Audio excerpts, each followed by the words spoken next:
Thanks so much for being here today, Steve. I'm really looking forward to this conversation. To get started, our childhood shapes us in some capacity. There are things we learn from our childhood which contribute to our success, and there are things we have to unlearn from our childhood for us to succeed. Talk to me about your childhood, and if you could frame it in the way of what are some learnings which have helped you, and what are some things you had to unlearn. Yeah, that's a thorny question. I had a very interesting childhood because my mother was a Holocaust survivor, and she inexplicably decided to share her horror stories with me, which were quite haunting to a small child. And I often got nightmares of Nazis chasing me.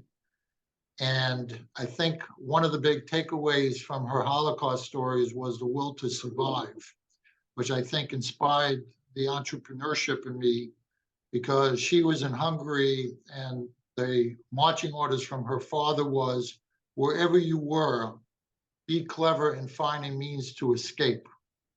And I think that cleverness and finding a solution to every problem to survive might very well be foundational for me. And then the other big thing is my mother was very big into prevention. Back in the 1960s, she used to take me to the library where she would read the latest edition of Prevention magazine while I would read Curious George. And on the way home, she would share everything she read, and then she would use me as her experiment of cod liver oil and back in the day, chicken liver and all kind of vitamins. And in fact, she used to feed me a breakfast that most people want to barf when they hear it was a combination of cottage cheese, orange juice, applesauce, and wheat germ. Uh, my wife likes to say I have no taste palate. And I think it's clear why not. But I would say that those were two of the valuable lessons. A third valuable lesson actually came from my brothers. I had two older brothers, and one brother said to me, with your attitude towards school, I don't see you getting higher than C in any course that you take in college. And the other brother said, I want you to know that it's possible to get an A in every single class that you take in college. And that became kind of a linchpin of it was easy to fail, but it was possible to succeed. And I would say those three influences were very powerful. And then the last one, growing up, I would say poor, not poverty level poor, but poor enough that my father wouldn't ask the landlord to increase the heat because he thought he would increase the rent. So I would have sore throats throughout every winter, and my room would be absolutely freezing. So growing up poor definitely inspires you to not be poor anymore. Thanks for sharing that, Steve. I I recently read Man's Search for Meaning by Viktor Frankl. Have you read that book? And what are your thoughts on it if you have? I mean, I read it a long time ago. Look, there were many different perspectives that people walked away from that type of traumatic experience. Some found meaning, some just survived. Quite frankly, I don't know if my mother ever found meaning other than to survive. She raised a family with three boys, each of us successful in our own way. But yeah, I don't think I have a strong opinion. It's been too long since I read it. How has money changed your happiness and your life? When I moved to Canada with my parents, the four of us lived on about $40,000 a year. Now I make well into six figures, but I'm not sure if I'm any happier, especially when it comes to buying nicer things, spending more money. Yeah, How has look, I money discovered changed? a long time ago that money doesn't bring happiness. The lack of money can bring pain and dismay. If your refrigerator breaks and you can't afford to replace it, that's a big deal. But when you get to a certain level of comfort, additional money doesn't add to your happiness. I think happiness ultimately is an intrinsic point of view. I was accepted into the University of Pennsylvania Applied Positive Psychology program run by Martin Seligman, who's considered the father of positive psychology or the happiness movement. And I ended up not matriculating, but I read all the course material. So I have a very good sense of what happiness means from a clinical perspective. And he summarizes it with an acronym called PERMA, P-E-R-M-A. P stands for positive emotion, E is engagement, R is relationships, M is meaning, and A is accomplishment. And I think he's pretty spot on with that acronym. And I think about that all the time. I also think about the serenity prayer. You know, Lord, give me the serenity to accept the things I cannot change, the courage to change the things I can, and the wisdom to know the difference. So coming back to your question about money, I think, again, at a certain level, additional money is not going to give you any satisfaction if you don't have meaningful relationships, if you don't have purpose, if you don't have positive emotion in general. So money is important to get to a certain level, but beyond that, it's amorphous. Let's talk about decision making. Let's talk about structure and intuition in decision making in the framework of when you're trying to pick who you want to work with in terms of a job you're applying or people you're hiring or bringing on. Yep. Something I struggle with is either giving people too much freedom and not enough structure, or being too controlling, so to say. If- A, how do you decide who to hire, who to work with, and B, what is your management style in terms of after they've been brought on? Yep. So I would say it's an evolution of sorts from when I was a young man to today.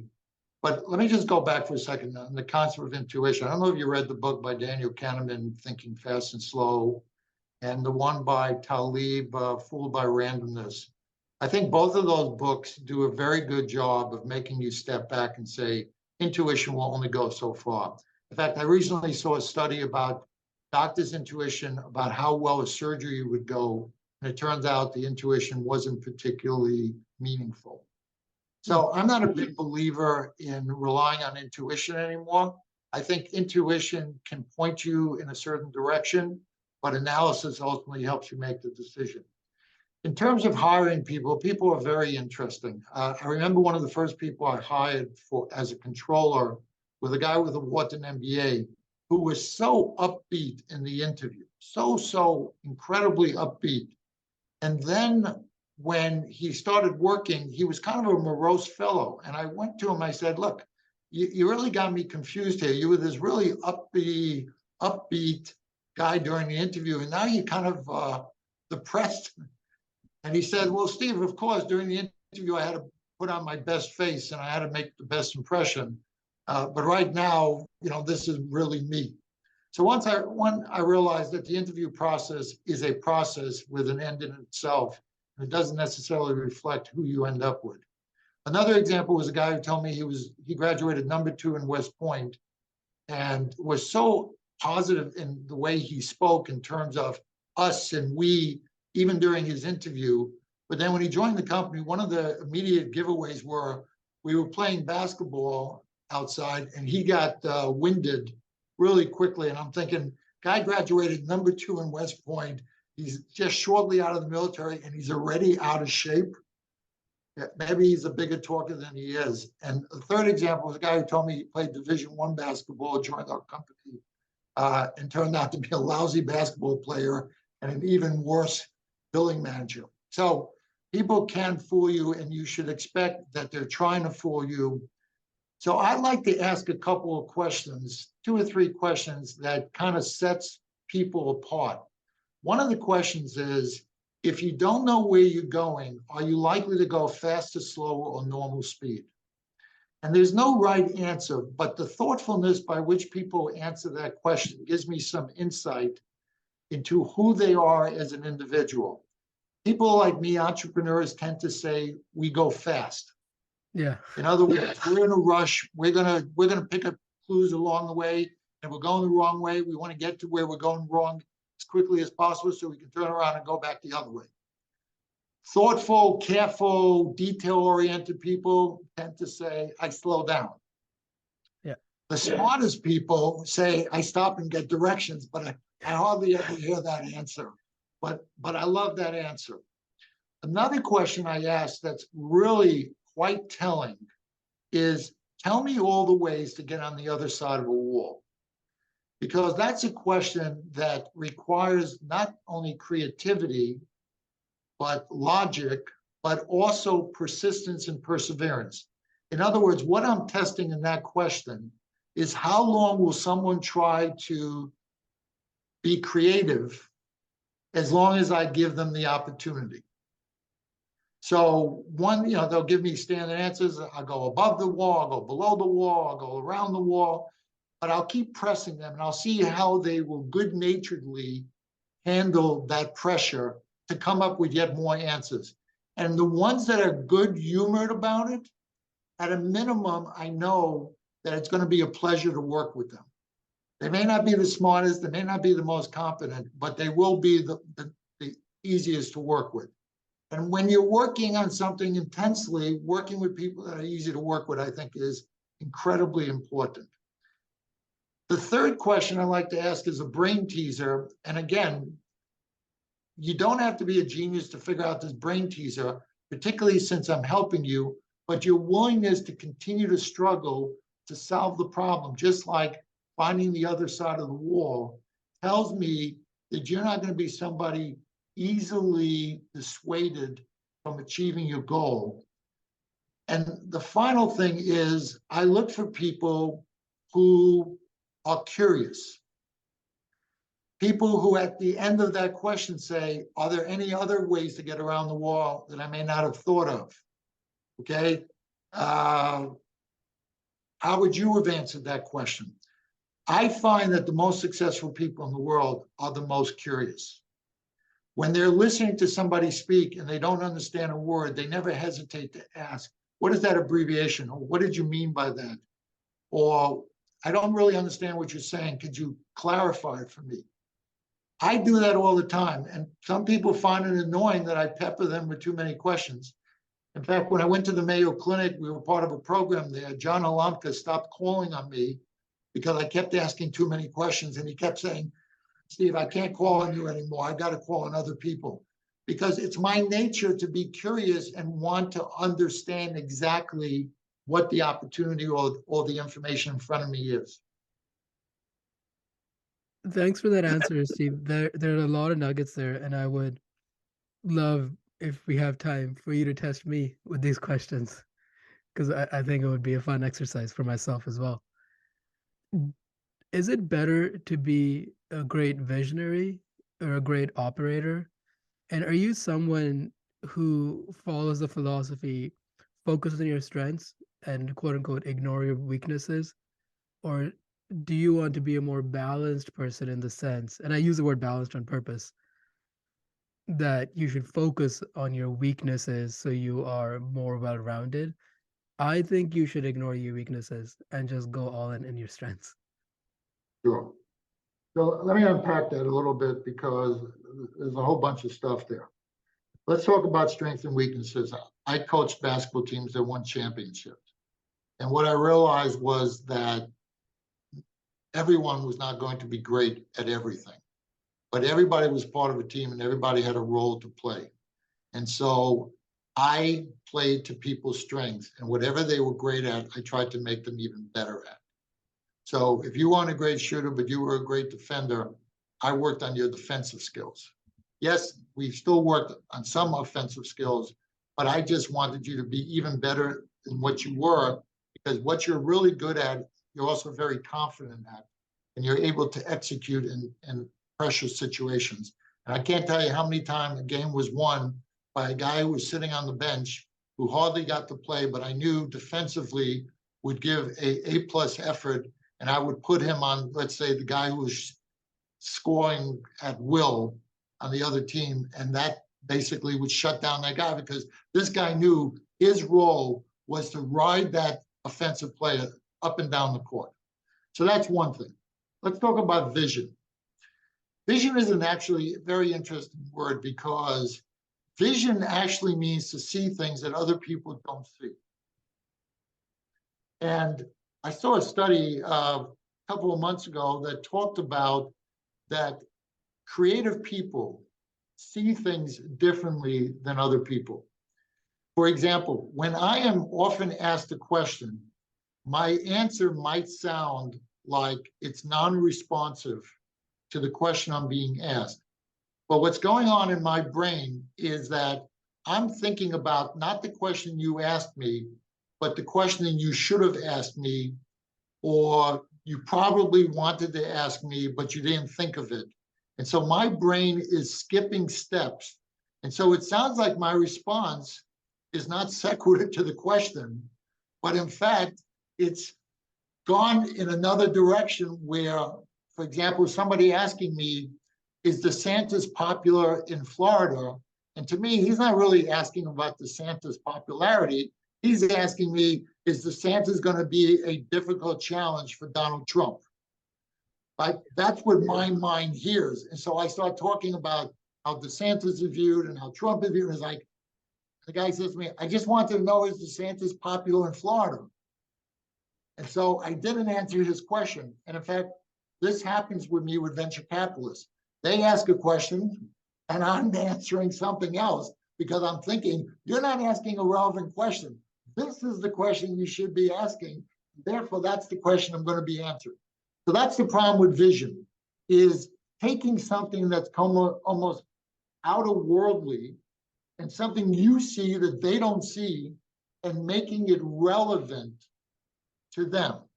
And in order to do that, that's the second part of your question, it's the detail, and it's the communication, and it's the demonstrate by leadership that gets people to go along. Now, Soap Health is actually conducting an incredible experiment. We recruited all our senior executives by requiring a significant investment based on the principle that they would be vested and invested on day one. And it is a work in process with the results to ultimately be determined. But I have never pulled rank, even though I'm the majority shareholder. I have never pulled rank, even though I'm the CEO. And I like to joke that nobody reports to me in the company because everybody is an independent owner doing his and her own thing. And so we will see at the end of this grand experiment whether or not this is truly an effective way to build a successful team. Talking about teams, why do teams fall apart, Steve? In your experience, what are three things you would say? That's a great More? question, because it once happened to me in a basketball tournament. I was coaching girls varsity, and I lost the team because I made a snide comment about one of the players to a player next to me on the bench. And that was a friend of hers, and she repeated it. And this girl on the court suddenly did not care what I had to say. And the rest of the team kind of picked up on that vibe. And we lost a couple of critical games in the tournament. And instead of winning the tournament because we were the best team, we came like in third in the tournament. And so losing a team is a lot easier than gaining a team. Because in one moment, one inappropriate comment, one inappropriate action could have somebody losing respect for you. And that loss of respect can basically turn into a what's the word? Like a snowball rolling down a hill. So losing teams is not being ethical, not being honest, not respecting other people's perspective, not considering other viewpoints, etc. That said, it's often, as I said, I don't pull rank in soap, but if I feel strongly about something, I may talk your ear off about it, and that can get annoying sometimes. But I definitely want to make sure that my perspective is fully heard and understood, even if not agreed upon. That's a good way to look at things. I think a lot of people act out or pull away when they don't feel heard, and making sure everyone has a voice on the table is important. That being said, oftentimes the best ideas are not the most popular ones. An idea meritocracy is not an idea democracy. Tell me your thoughts on that. And with a weighted decision making process, say on a board or in an election, even where people with more knowledge, more experience get more votes, and people with less knowledge, less experience get fewer votes.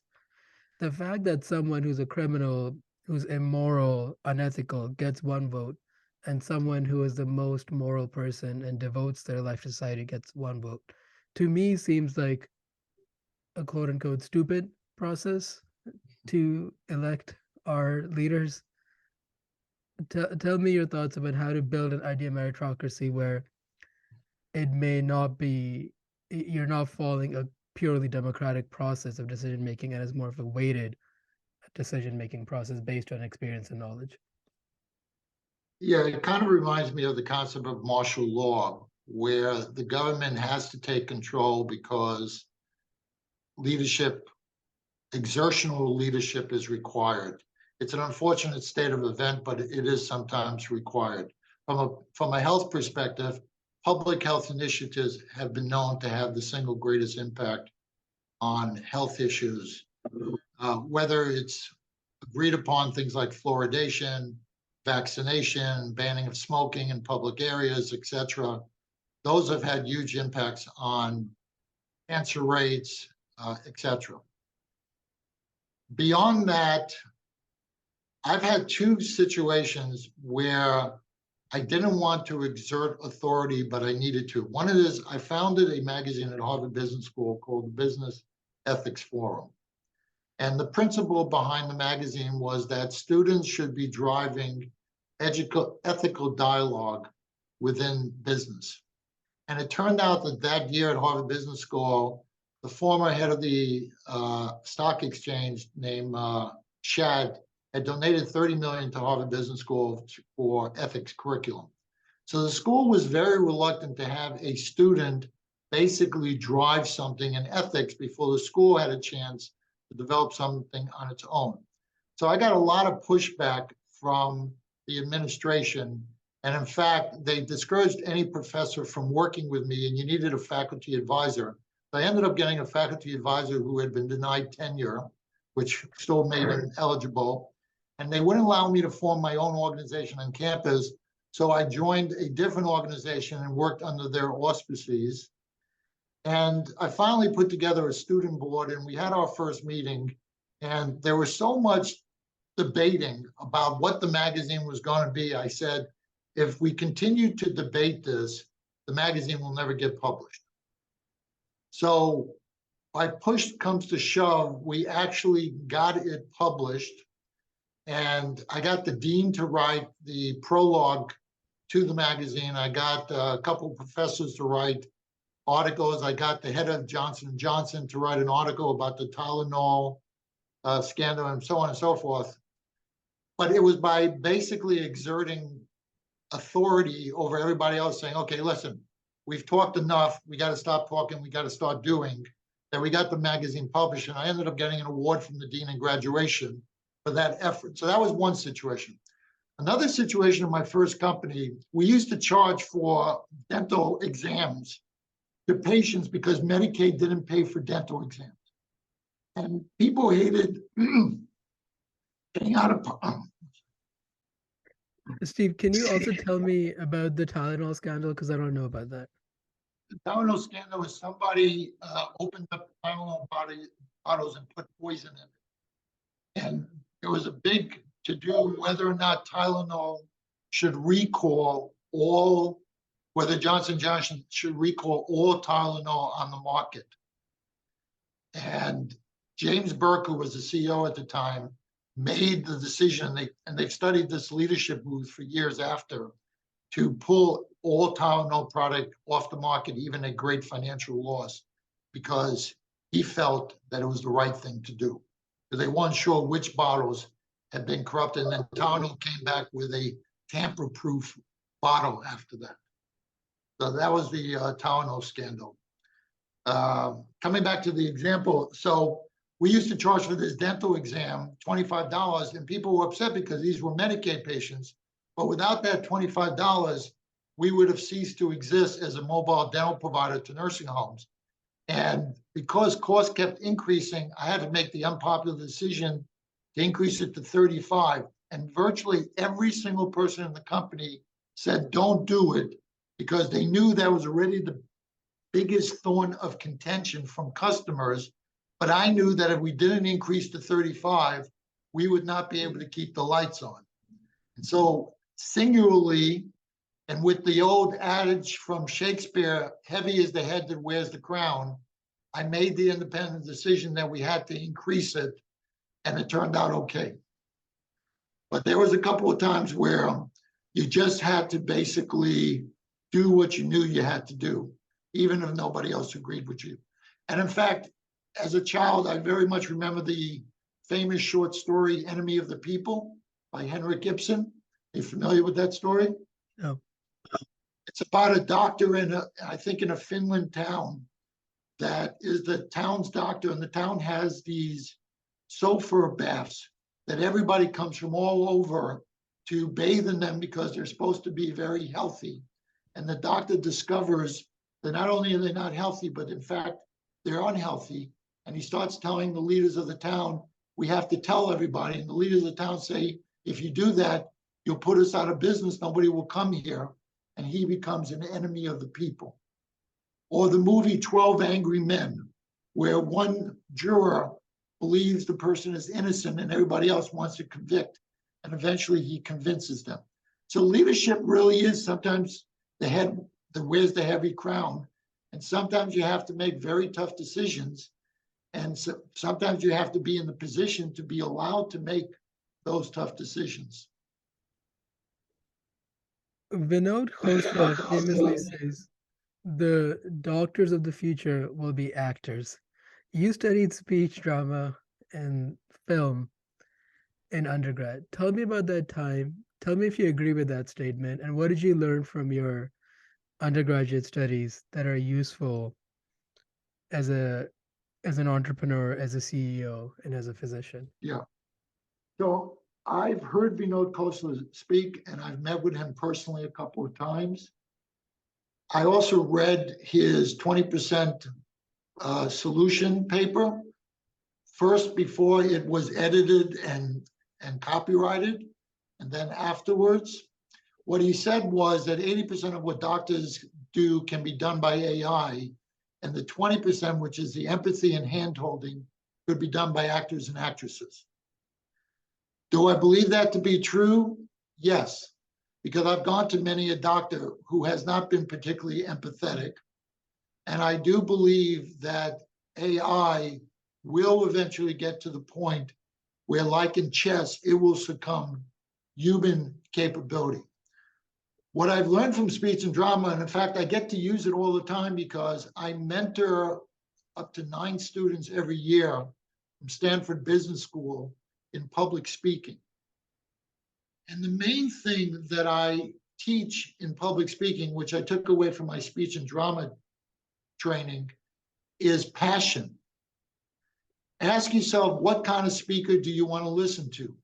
Someone mundane, someone monotonous, or someone who is passionate? And by passionate, I don't mean screaming, because anybody can scream. Passionate means excited, thinking carefully about what you're saying, not running on your sentences, making sure that you are connecting with your audience, making sure that your audience is following, holding on to your audience's attention. So I do that literally every year for the last 5, 6 years. I've been doing that mentoring. I've mentored now at least 30, 40 students on improved public speaking. And I try to give them little nuggets and gems. I also tell them when publicly speaking, if you can use a prop, because a prop is worth 1,000 words.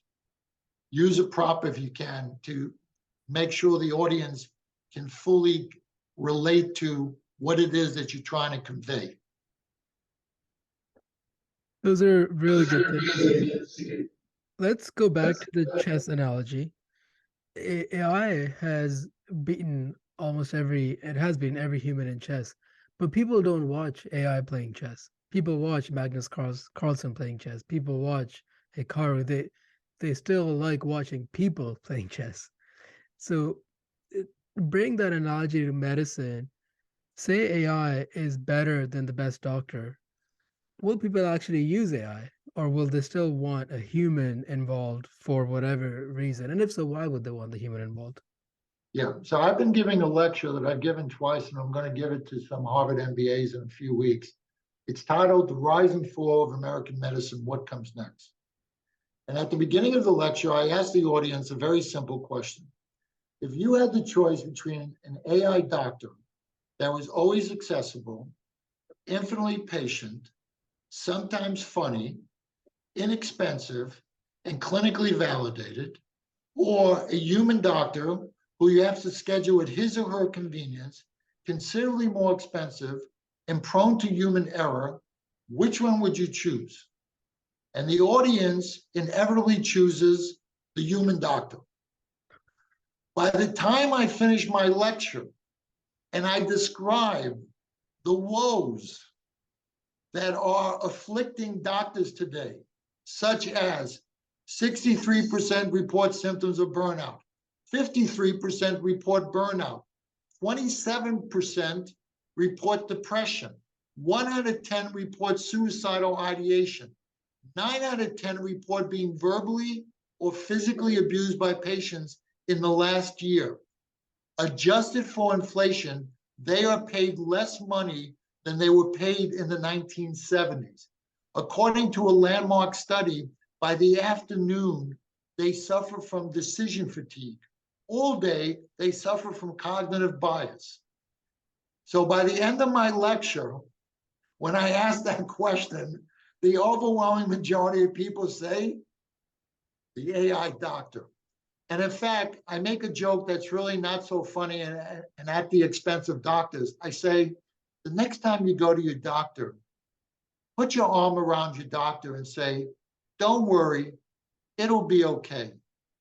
And if you're feeling depressed, say to your doctor, by the way, what's been working for you? So these are meant to be humorous, but they're really not funny because medicine is in a very sad shape of affairs. I know a lot of physicians, this burnout thing is very real. It's taken hold. It's driving them crazy. I heard one of my closest friends on the phone with his answering service who called them accidentally on vacation. And I've never heard him lose it to this answering service, which to me tells me he really needed a vacation. And so any interruption on that vacation was dealt with very harshly. So it's the answer to your question is, I believe the future of medicine and the future of every medical encounter is going to begin with interface with AI. And that's why Soap Health built and patented the use of a digital human as an interviewer, because if you watch science fiction, unlike previous science fiction like 2001: A Space Odyssey, Back to the Future, Star Trek, when they spoke to a computer, they spoke to the air. In more recent science fiction, when they speak to a computer, they always speak to an embodiment of the computer, whether it's a hologram, whether it's a physical robot, whether it's a face on the screen, it's always an embodiment because people relate better to an anthropomorphic computer representation than to a non-anthropomorphic. And just to give you a quick example on the most basic level, there was a study done at Stanford where they had a automated garbage collector go around to different tables. And when it got to your table, it would open up and people intuitively understood, throw your garbage in. Then they reran the experiment with when you put your garbage in, it beeped to acknowledge that you put your garbage in, And people were asked in both cases how they felt about the interaction. And they felt much better when there was some form of acknowledgement from the robot. And I think that's also true with AI. We want the AI to recognize our pain. We want the AI to understand and acknowledge what we're saying. This is one of the reasons why Soap Health reflects answers back to users to say, I was listening. Did I get it right? And if I didn't get it right, please correct it. Now, how often does your doctor say to you, did I get this right? Or please correct me if I'm wrong? Not very often. It's a scary thought to think it's more likely than not that your doctor is burnt out. It's more likely than not that they're stressed. And it's much more likely than not that they have been abused in some capacity in the past year. On your LinkedIn, Steve, you say, while at NYU, I studied medicine and was taught that patients have to share responsibility for their health. Tell me what you mean by this. Where are So, patients failing in their health journey and what can they do better?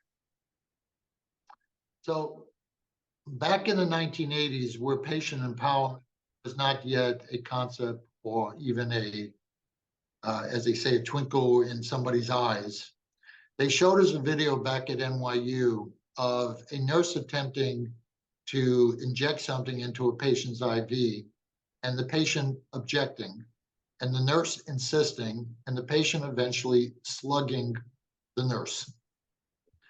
And I thought they were going to say, this is inappropriate behavior from the patient. But instead, they taught us that the patient had done the right thing because the nurse was attempting to inject the wrong medication. A few years ago, I had hip surgery, and literally 6 times, nurses tried to give me a medication that had long been discontinued. And despite my protestations on each and every occasion, after the first one, I thought we'd be done, and they came back 5 more times over 2 days, still attempting to give me that medication. So the reality is that most patients are not physicians and are not cognizant or not curious enough to ask the nurse, what are you giving me? But there's so much human error out there right now that if a patient is not alert and paying attention, some really bad things could happen. In fact, let's talk about this error thing because it's a big topic. According to the National Academy of Medicine, they now predict that everyone in this country will experience a diagnostic error.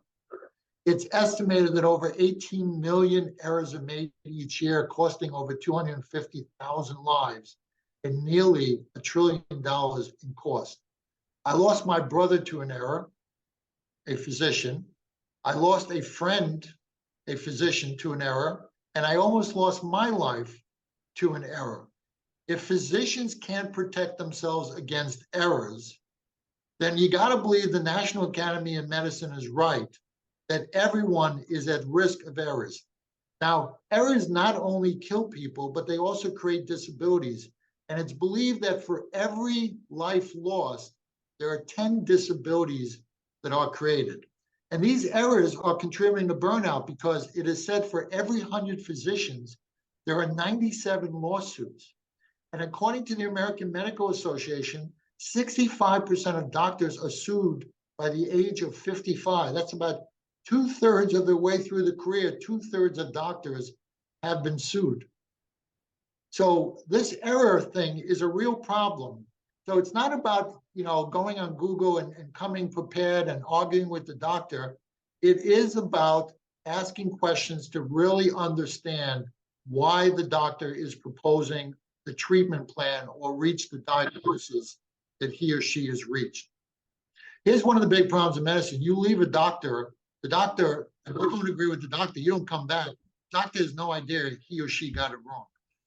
We don't close the loop in medicine, which is a big problem, which is one of the other things that SOAP is working on, is a module that closes the loop.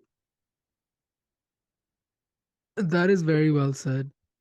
And I wonder if the UI, UX of medicine, the EMRs, have made this worse or better recently. I would imagine they're an improvement on paper charts, but as a hospitalist, the way I see the medications is incredibly confusing, even to me. Yeah. And I think there's so much room for improvement there. Yeah, look, I built the world's first mobile multi-specialty electronic health record some 20 something years ago. And unlike current electronic health records, maybe the more current ones are doing this, we built it to improve productivity, not to comply with some type of regulatory requirement. And the EMRs that were built over since then, many of them were built for meaningful use to comply with all types of regulatory requirements without any real consideration for the physician experience. And in fact, today I look at these things, and from my perspective, they still look like DOS-based applications, even the Epics and the Cerners of the world. And you scratch your head and say, couldn't there have been a better UI UX designed to accomplish the same thing? But that would have required more effort. And I truly don't understand why the UI UX is so poor. One of the gurus is a group called the Nielsen Group, founded by Jacob Nielsen. He's the kind of godfather of user interface and design. And I read his literature with a religious fervor because it is spot on. And one of the simplest rules of UX UI is don't make the user think. In fact, Nielsen wrote a book, I don't know, 17 years ago that I read a few months ago called Don't Make Me Think. And it was still relevant 17, 18 years later. Maybe it was even older than that. Don't make the user think. That's the key to good user design. That is an incredibly powerful quote. Don't make the user think. Don't make the physician think. Don't make the nurse think. And I think it's part of the problem is EMRs are trying to build one solution for multiple users, where they should be building probably, to be frank with you, 8 or 9 different EMRs, depending on Right. who's using it. Look, I don't want to give away all our trade secrets, but I'll give away one of them. I interviewed 25 doctors under a National Science Foundation grant. And one of the things they told me that was very interesting was they skip up to 40% of what patients write on a medical history form. So there are a lot of products out there that are creating dashboards and dumping a lot of information on doctors without appreciating that if doctors are not reading a patient's medical history form all that carefully, they're not reading anything all that carefully that's highly detailed. And so, again, from the principle of don't make me think, you need to be more clever in the way that you present your data. And I have patented a way, for example, to visualize family history better than the traditional pedigree. And we use other things that we've developed that are more creative in the way we put the information in front of the doctor so that the doctor is less likely to scan it and miss it. I personally experienced in the last couple of years 2 doctors who clearly did not read my history form. In fact, I'll give you a quick story. Before my hip surgery, I went to a doctor I'd never seen before because I'm interested in family history and the role it plays in disease. While he was reading my history form, I said, hey, by the way, you don't have any family history on your 2-page medical history form. And he's holding the form and he goes like this. He goes, I know it used to be there, but don't worry, I'll ask you all about it. And then proceeded not to ask me a single question about family history. Now, in my case, that's very important because I have extensive family history of cancer, heart disease, diabetes, and knowing that family history could be relevant for somebody undergoing surgery. I think there's a lot to unpack there. I'm sorry you had that experience, but I don't think it's uncommon at all. And the way we collect information from patients before the visit is incredibly important. And I think what a lot of solutions do, they collect all the information patients want to give us, whereas there needs to be a triage process to collect pertinent information and also package it in a way. Um, but again, this is one of those things where AI will be better than us. There's no doubt in my mind that decision fatigue, as you said, is unless we can build a system where I'm seeing maximum 10 patients a day, which is a sixth of what I see right now. Yeah. So Decision fatigue. we've taken a contrarian approach. And I'll tell you why, because during that 25 doctor survey, I asked them, do they want more information on their patients? And they said no. And I was like, okay, how come? And they said, well, more information means more work, and I don't have time to do the work I already do. Yeah. And then they said something that was somewhat bone chilling, and quite a number of them said it. More information might include something important, and I'll miss it, and then I'll be held liable. So you would think that the key to a good patient intake application is to limit the information that you collect. Yeah. Well, that's why I'm a contrarian. I say no, we should do an exhaustive intake, but we should make sense of the data we collect for the doctor. In other words, we should pull out actionable information from that data and present it to the doctor in an easy means to act upon it, which is exactly what Soap Health has built. So we're going for that information for two reasons. One, because we think it could be relevant to this particular visit to the doctor. Two, because we think it could be particularly important to your overall health care. And three, we think from a societal perspective, if we can develop these detailed profiles, what we call precision patient profiles, then we can mine that data for greater insight than anyone is getting from electronic health record data, which is full of inaccurate data needed for billing purposes. So patients may not be perfect historians, but given the time and effort, they can be exceptional historians, and they can share things that nobody else can share. Only they truly know what they ate for breakfast. Only they know how stressed they are in their marriage. Only they know what cancer their uncle had. If we don't ask them, in the United States, there's no other way to get that information. Only they know how many sexual partners they have. Right? Yeah. I'll tell you an interesting anecdote related to that. So one of the things we say that is great about using a digital human is that it's able to elicit more truthful responses to questions that many doctors don't even feel comfortable asking. I think let's go back to you're practicing medicine and you do an MBA. Why did you decide to do an MBA, Steve? So it goes back to my speech and drama major. I fell into the wrong crowd in college. People who wanted to be doctors, older brother was a doctor. I wanted to do something creative. But it turned out that I was first in my class when I applied to medical school. So medical school seemed like the logical place to go.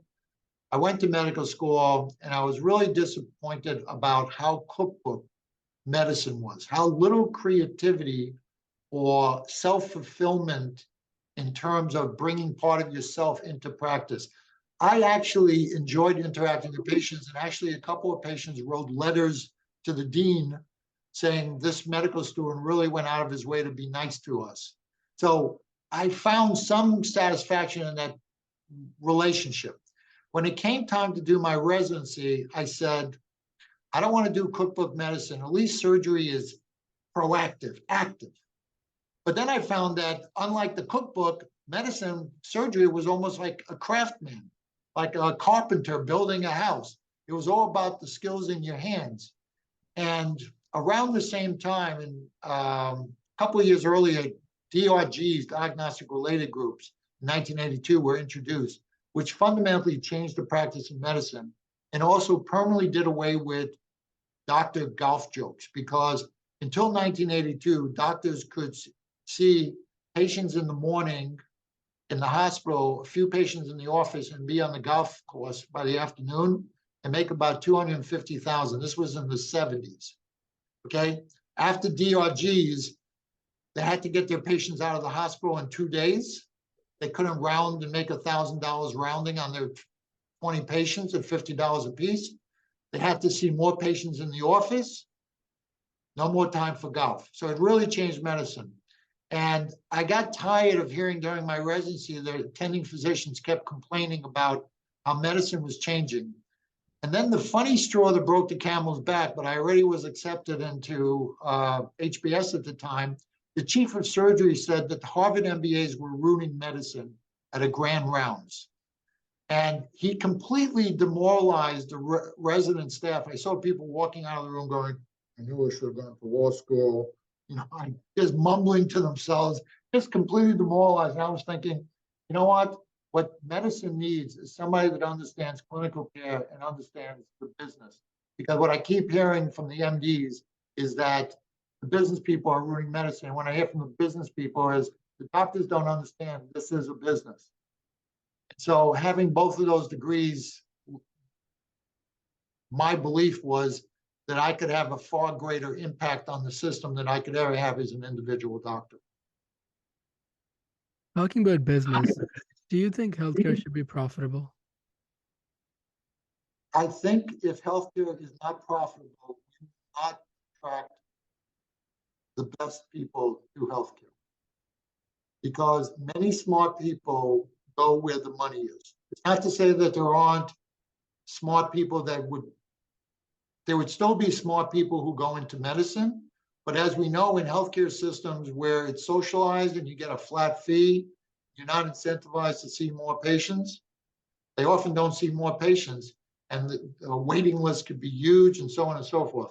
So I do believe healthcare should be profitable, but that's a loaded question because when we talk about healthcare, we really got to dissect healthcare.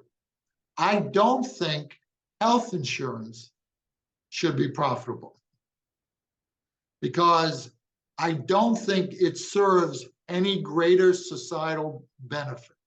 It did when it first came on the scene. When health insurance first became available, it was to counter the fact that doctors and hospitals were charging too much money. And so health insurance was a cost-effective solution to that problem. Today, health insurance, from my perspective, is part of the problem. So the answer is, should pharmaceutical companies be profitable? Yes, or they wouldn't be induced to be creative. Should they be as profitable as they are? Well, given the numbers that fail, there's a balance there between those who succeed and go through all the trials and tribulations versus all those that try and fail. I invested in a company that had a $500 million valuation, was waiting for the results of a big STEM trial on using stem cells to improve cardiac function post-heart attack. The results came back negative, even though it had been fast-tracked by the FDA. It had incredible animal studies. The stock went from $500 million to 20 million. And then right now my stock is worth about $1,000. Let's talk about. Sorry, go ahead, Steve. I lost about 90% of the value of my. Let's go deeper into genetic medicine. When I was graduating undergrad, 2004, translational medicine, genetic medicine was all the rage. I remember working in a lab where they were taking pluripotent stem cells and trying to differentiate them into cardiac myocytes. So similar to the company you invested in.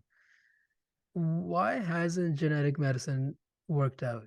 Why hasn't that taken hold? Why aren't we using stem cells? And when we are using some sort of stem cell therapy for arthritis and joint injections, the evidence is lackluster and the studies have not shown clear benefit. So let me tell you a historical story. In 1907, a physician got up at a major health conference in Boston and said blood chemistry testing is essentially worthless. In 9 out of 10 patient cases, it does not inform medical decision-making.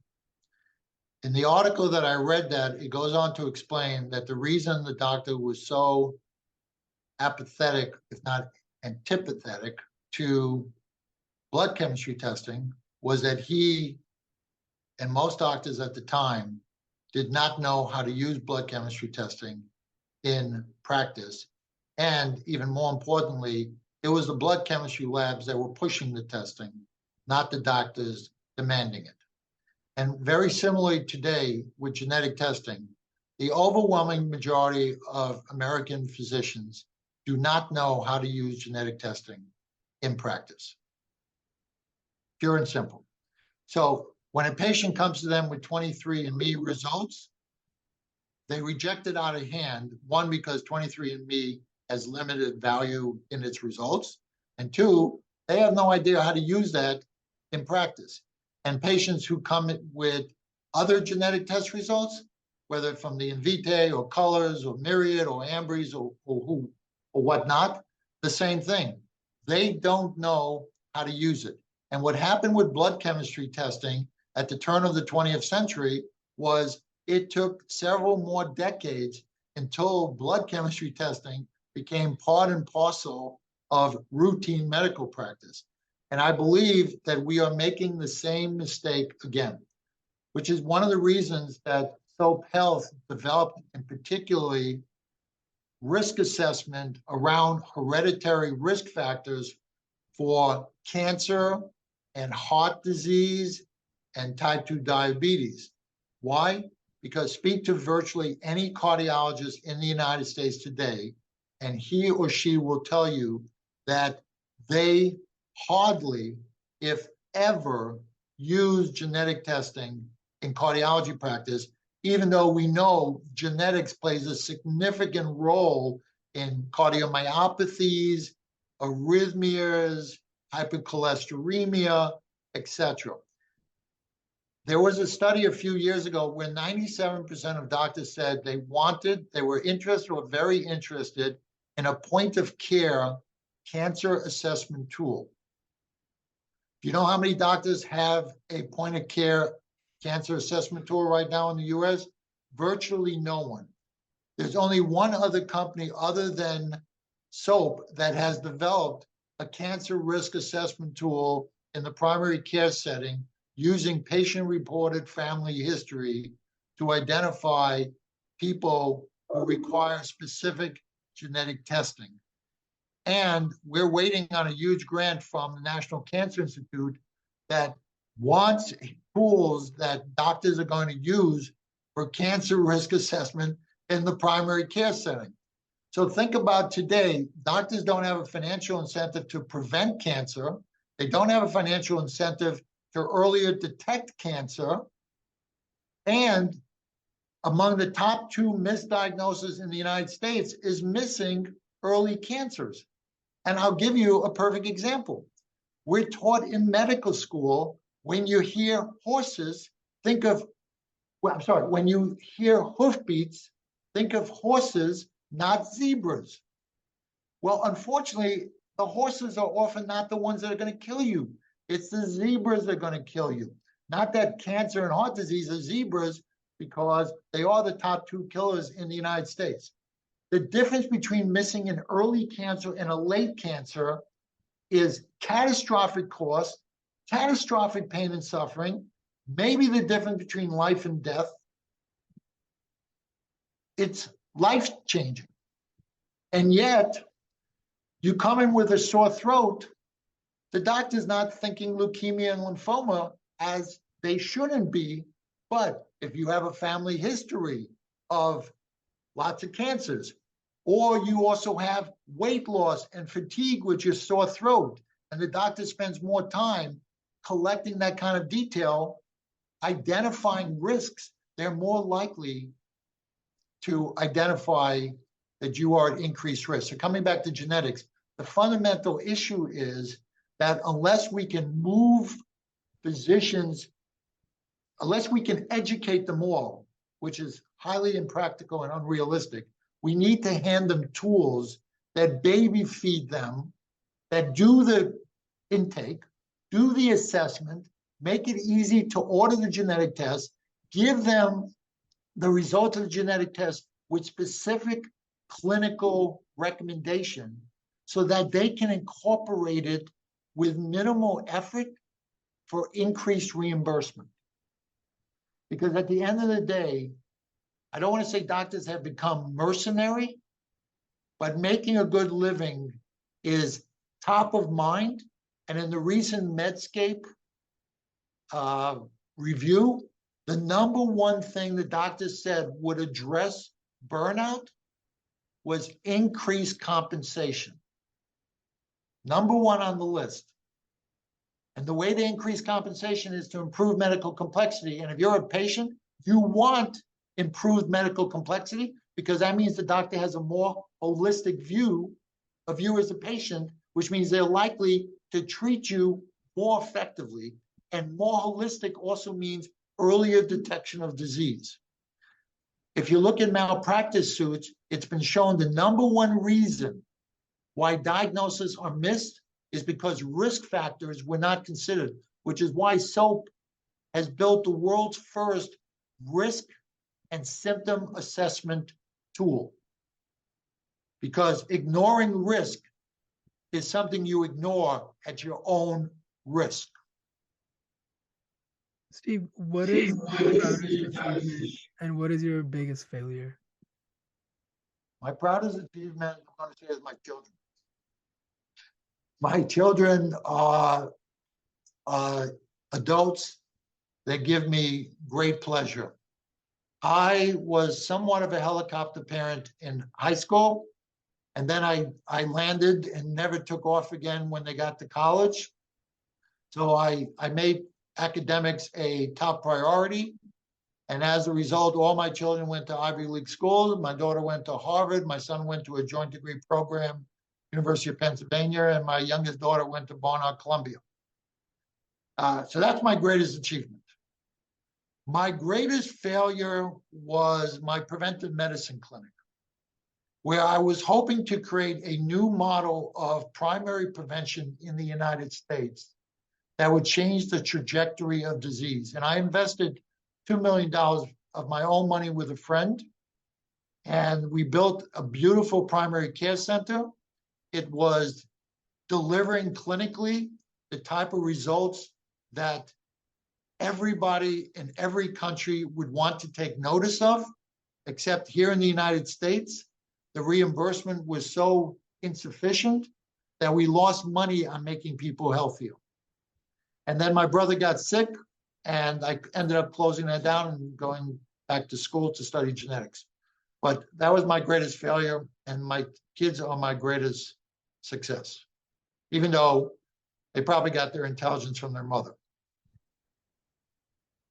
I just gave them the motivation, but their mother gave them the brains.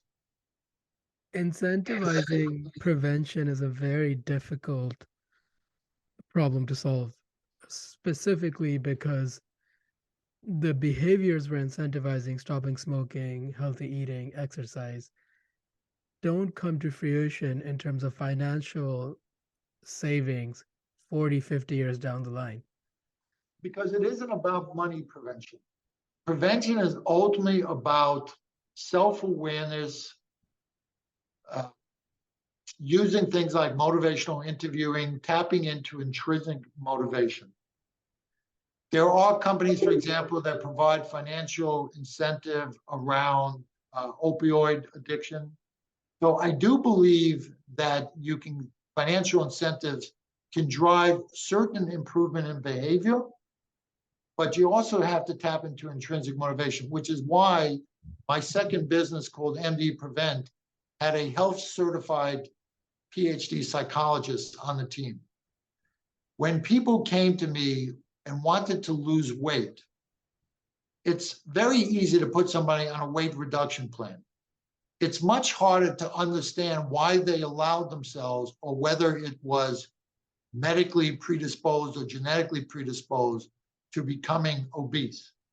And so a health certified psychologist could help figure out if this was emotional eating, or if this was genetically predisposed obesity, or what it was. And then we had a master's level trained nutritionist who could work with people, and we had a master's level trained exercise physiologist who could work on that component. And we had a teaching kitchen and classrooms and classes and a gymnasium and all kind of goodies, which is why we burned through money so quickly. And here's the funniest part about that story. So there was a grant application that we applied for. It was called the $1 Billion Challenge, or something like that. It was part of the Affordable Care Act. And we submitted an application to open up what we called pre-disease centers. So centers for overweight people, people who were borderline hypertensive, people who were pre-diabetic, etc. And we said we want to open up these centers where people could, almost from a community perspective, come in to stop progression of disease. And one of the reviewers asked a question that really blew me away. He said, if your program works, who's going to pay for it?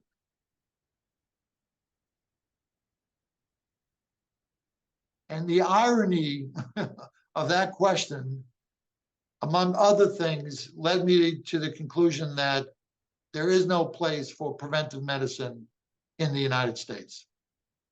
We're simply a society that doesn't buy into prevention. Yeah, we have the worried well who, take supplements, which was a whole nother thing.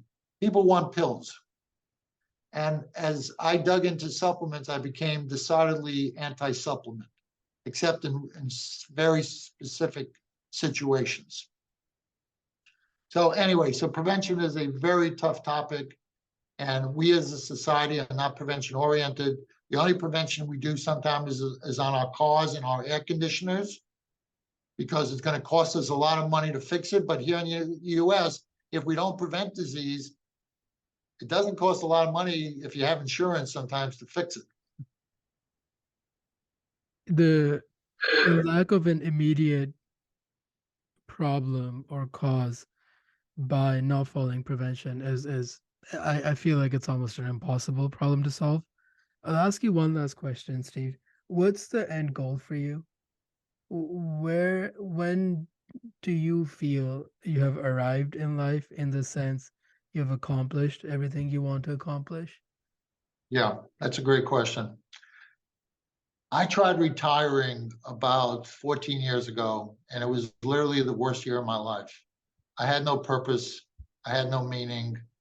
My accomplishment was, okay, done. I had sold my company. I did not have a positive emotion. I actually became depressed. So one, I don't think we as human beings are meant to be put out to pasture. This particular effort with Soap Health right now is really born out of losing my brother, the brother I shared a bedroom with, the brother whose lap I put my head on long car trips, the brother that I often went to because he was a physician, anything medical related. And losing him so suddenly as I did really was a shock to my system. And then losing a friend who also was misdiagnosed with cancer, and again, almost losing my life, has put me on this trajectory where, for the first time in my life, I'm working 7 days a week. And for the first time in my life, I am willing to sacrifice important family events for the betterment of humankind, because one, I think I'm in the process of creating something that will transform medical practice. Two, my goal is to save the lives of 1 million people I will never meet in memory of my brother and my friend. And three, whatever I do for the healthcare system not only helps society at large, but also helps my own family, my own friends, my own neighbors, colleagues, etc. So it's both altruistic and selfish at the same time. And I want to keep going, even though my co-partners put in my employment agreement that I have to retire by 76. That's still a long time away, and hopefully I can accomplish all my goals by then. That is a noble cause. I am sorry to hear about your brother. It sounds like you are ensuring the same does not happen to other people. And that is a very noble thing to do, Steve. So I commend you on taking that path. Yeah, look, there's no greater personal satisfaction than knowing that you've really made a difference in somebody else's life.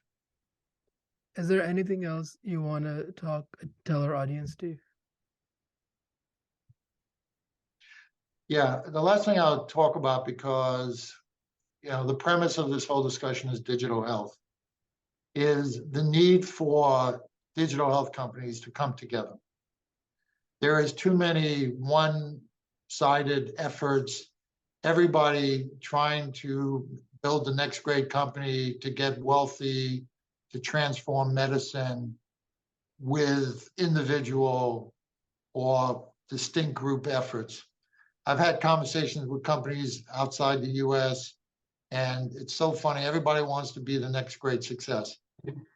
And I just want to succeed, and I'm willing to partner with everybody and anybody that shares my sense of mission and has something of value to bring to the table. I'm more than happy to share the pie and distribute it widely to achieve our goals, because we're all part of this healthcare system. And if we don't start working more cohesively together, a lot of things that could happen sooner are going to happen later. And I say this half jokingly because I'm really only half joking. My greatest upset is that I believe in the not too distant future, people are going to live hundreds of years, and I'm going to miss that opportunity. But I believe if people worked together, we could accelerate that. And I believe that staying alive longer is preferable to the alternative. And also not just staying alive, but maintaining vitality is preferable to the alternative. And there's so many great ideas out there, but too many people are trying to do it alone. And many of them are going to fail, and their ideas are going to fail with them. And we need to come together. And as we discussed at the beginning of this session, somebody has to be the cohesive force that brings those efforts together. So I hope I inspired you, Rashad, to possibly take this on. But I think this is a very important undertaking that is long overdue. I wish more startups thought like that.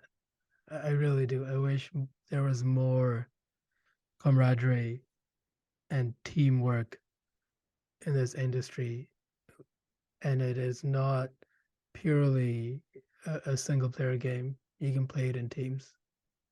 So Yep. thanks for saying that, Steve. It's unfortunate, and maybe because I'm older, maybe wiser, I definitely have the gray hairs to demonstrate that. I've seen time and time again that teams can accomplish much greater things than individuals. And one of the earliest experiments that is, they gave us styrofoam cups and told us, write down everything you can do with a styrofoam cup. And then they put you in groups and now say, put your ideas together, and you come up with so many more ideas for the styrofoam cup as a group than you do as an individual. And so it's proven science that collective effort is more successful than individual effort. That's what's up. Thanks for coming on today, Steve. This has been a lot of fun, and we will have to do a part 2 sometime in the future. All right. Take care, Rashad. Bye-bye.